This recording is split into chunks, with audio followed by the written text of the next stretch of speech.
Welcome back to my blog guys. आज चाहिँ मकर सङ्क्रान्ति, सबैजनालाई ह्याप्पी मकर सङ्क्रान्ति। हजुरले सोचे जस्तो चाहे जस्तो हजुरहरूको जिन्दगी बनोस्, सधैँ खुसी रहनु। र आज चाहिँ म मामा घर जाँदैछु। यस्तो हुस्सु लागिरहेको छ, जाडो छ। स्कुटी बल्ल बल्ल स्टार्ट गरियो। अब चाहिँ मामा घरतिर जानु होला है त। Let's go.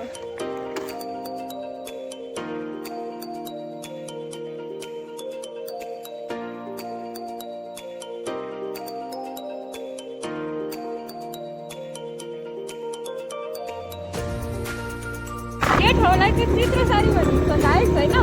यहाँनिरबाट अलिकति अगाडि गएपछि हाइवे निस्किन्छ अनि त्यही बाटोबाट चाहिँ हामी सौरा पुग्नुपर्ने हुन्छ।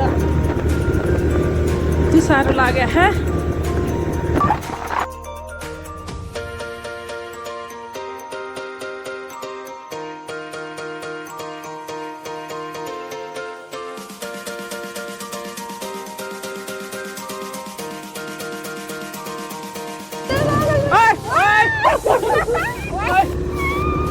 कुकुरले हामीलाई धम्केको थियो।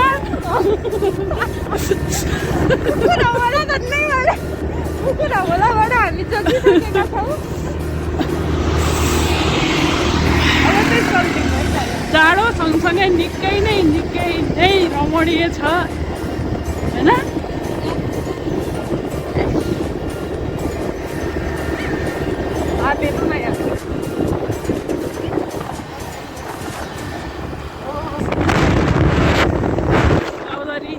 समुदायको मान्छेहरूले यसलाई चाहिँ मामा भनेर छोड्नुहुन्छ होइन। बिहेमा के यस्तो यो चाहिँ हाम्रो गोरु हात्ती समथिङ के भन्ने यहाँनिर यसको स्ट्याचु पनि छ। र यो चाहिँ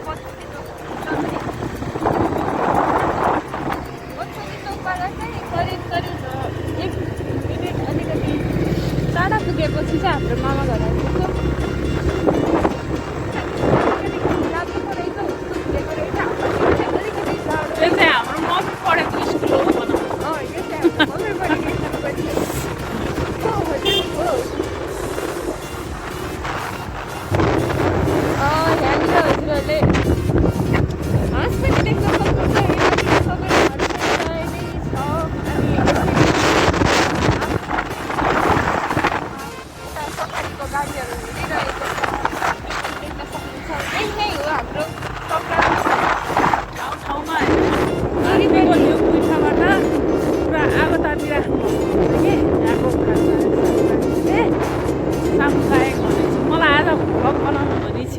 म जान्दिनँ, नजानी बोली छु गाइज।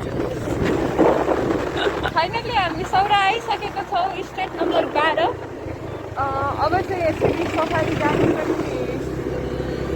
सफारी जान पनि सुरु भइसकेको छ। अनि यो हाम्रो होटेल हाम्रो गाउँ होटेल पुगिसकेका छौँ। र गाइज यो चाहिँ हाम्रो मामा घर होइन। नक्कल पारेर बोलिछु के म पनि। यसो मेरो माइती घर होइन। अनि फाइनली हामी हाम्रो डेस्टिनेसनमा पुगिसकेका छौँ। र अब चाहिँ हामी भित्र जानुवाला छौँ। चाहिँ हाम्रो हिरोनीवाला मान्छेलाई फेस देखाउनु भएको छ होइन गाइजहरू। यो चिसोले शीतले गर्दा क्यामेरा कस्तो आइरहेछ। ए हाम्रै बहिनी, कान्छी बहिनी, हाम्री सानी पुकुली छोरी छिन्। यी भागिन् नमस्ते भनेर यसरी गुसुमुसु परेर बसेछन्। यसलाई छुछु आएछ हाम्रो बुवा। यिनी चाहिँ हाम्री बुहारी।